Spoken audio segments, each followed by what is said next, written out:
सो hey everyone, कैसे हो सारे के सारे।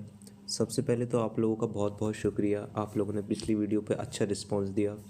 मेरे चैनल की पहली वीडियो थी जिस पर इतना अच्छा व्यूज़ आए, उसी वजह से मैं ये दूसरी वीडियो बना रहा हूँ। और आज की स्टोरी भी काफ़ी इंटरेस्टिंग होने वाली है। ये स्टोरी 4 दोस्तों की है, अमन, अश्विन, केतन और आलोक।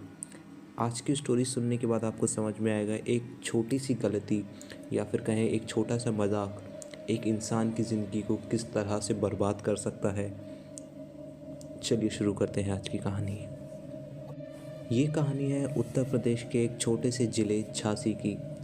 ये चारों दोस्त अमन, अश्विन, केतन और आलोक बचपन से ही साथ हैं। एक ही स्कूल में पढ़े, एक ही कॉलेज में थे और अब इनकी एज करीब 24-25 साल होगी। आपको याद दिला दूँ, ये कहानी 2017 की है और उस समय जब ये 24-25 साल के थे, सभी अलग अलग फील्ड्स में जॉब कर रहे थे, पैसे कमा रहे थे, इनकी लाइफ अच्छी चल रही थी।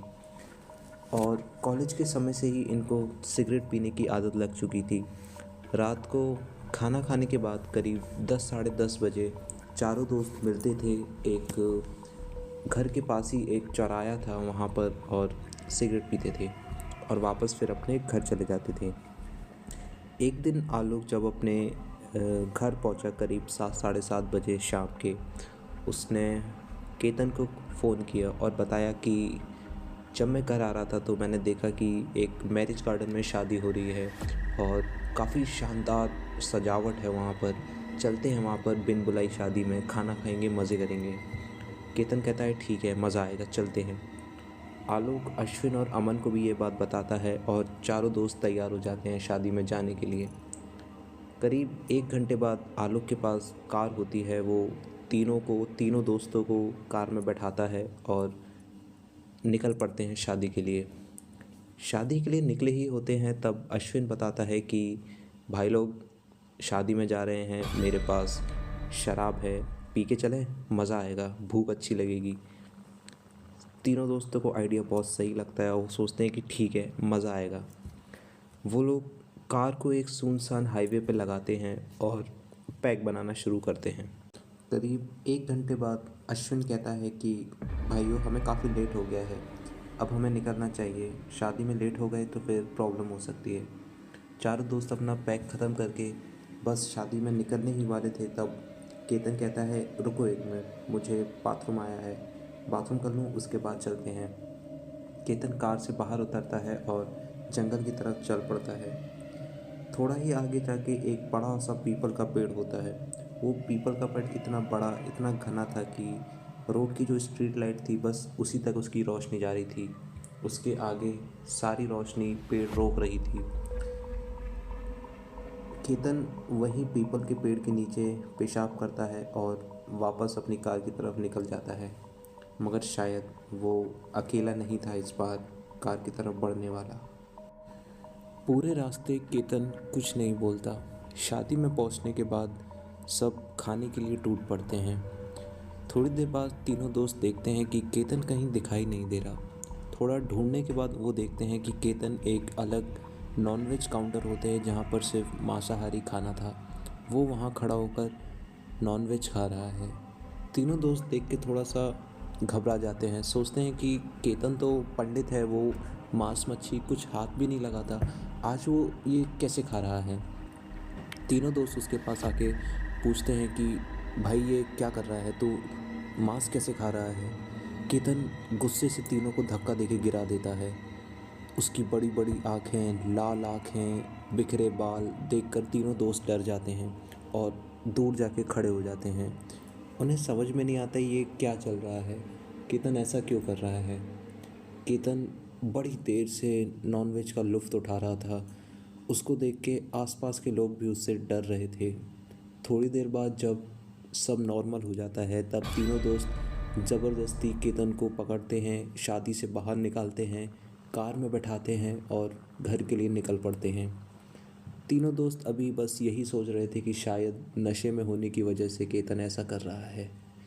केतन को घर छोड़ते हैं, तीनों अपने अपने घर जाते और सो जाते हैं। केतन का घर छोटा सा था, उसके घर में उसके मम्मी पापा और एक छोटी बहन थी। चारों लोग एक ही कमरे में सोया करते थे। आधी रात को जब करीब 2-2:30 बजे केतन के पापा उठते हैं तो वो देखते हैं कि केतन अपने बिस्तर पर बैठा हुआ है रजाई ओढ़ के और कुछ बड़बड़ा रहा है। केतन के पापा स्वभाव के काफ़ी गुस्सैल हैं। वो उठकर उन्हें देखते हैं और पूछते हैं, केतन क्या कर रहा है तू? केतन पलट कर उन्हें देखता है बड़ी बड़ी आंखों से और हुंकारने मारना शुरू करता है।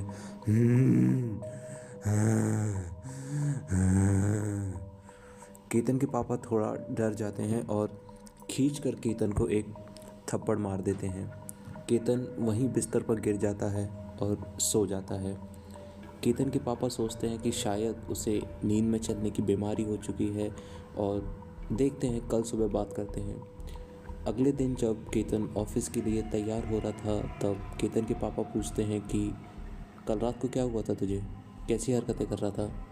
बिस्तर पर क्यों बैठा था? क्या बड़बड़ा रहा था?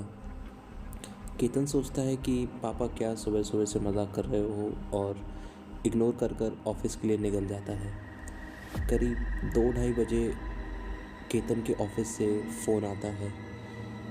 केतन के पापा फ़ोन उठाते हैं और केतन के बॉस वहाँ पर होते हैं। वो बात करते हैं। वह बताते हैं कि केतन को कुछ हुआ है क्या? वो ऑफिस में बैठा हुआ है आलती पालती मार के और कुछ अजीब ही बात कर रहा है। मैं जब उसके पास गया, मैंने जब उससे बात करने की कोशिश करी, उसने मुझे धक्का देकर गिरा दिया और बोलता है कि नहीं, मेरे पास मैं किसी को आने नहीं दूंगी, मेरे पास कोई मत आना, मैं सबको मार दूंगी। मैं डर गया और मैं बाहर निकल गया। आप जल्दी आइए, देखिए क्या हुआ ऐसे। केतन के पापा समझ जाते हैं कि हो ना हो केतन को किसी भूत का साया है और वो एक तांत्रिक को जानते थे। तांत्रिक को लेकर सीधे ऑफिस की तरफ निकल पड़े।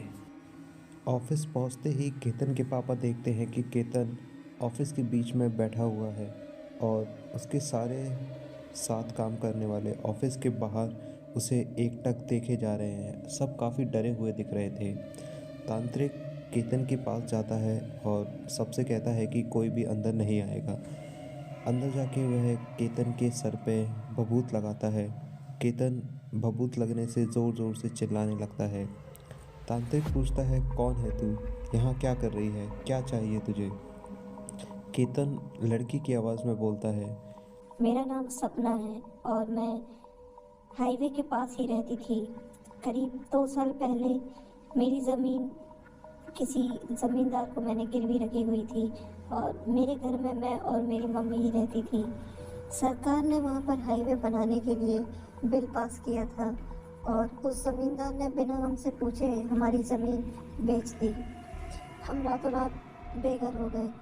अगले कई दिनों तक हम सरकारी दफ्तरों के चक्कर ही लगाते रहे मगर किसी ने हमारी मदद नहीं करी और अगले काफ़ी दिनों तक भूखे रहने की वजह से मेरी माँ मर गई।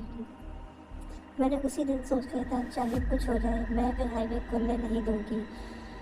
मैं वापस उस हाईवे पे आई और एक कार के नीचे सुसाइड कर लिया मैंने। अगले 2 घंटे तक मैं वहाँ रोड पर खून से लथपथ तड़पती रही मगर किसी ने मेरी मदद नहीं करी। मैं मानती हूँ कि मुझे सुसाइड करना था मगर इंसानियत नाम की भी कोई चीज़ होती है। किसी ने मेरी मदद नहीं करी और जिस कार ने मुझे ठोकर मारी थी वह आलोक की ही गाड़ी थी। अब चाहे जो भी हो जाए मैं सबसे बदला लूँगी, किसी को नहीं छोड़ूंगी। यह बोलकर केतन बेहोश हो जाता है और जब उसकी आँख खुलती है वह देखता है उसके आसपास उसके मम्मी पापा, उसकी छोटी बहन और तीनों दोस्त हैं और वो तांत्रिक भी जिसने उसके माथे पर भभूत लगाई थी। तांत्रिक बताता है कि यह आत्मा बहुत शक्तिशाली है और ये किसी भी तरह से नहीं मानेगी, इसको अपना बदला ये लेकर ही जाएगी। अगर केतन को बचाने जाते हैं तो आलोक को अपनी जान गंवानी पड़ेगी क्योंकि आलोक ने ही उसका एक्सीडेंट किया था और अगर आलोक को बचाने की कोशिश करते हैं तो केतन मारा जाएगा। किसी एक का मरना तो तय है।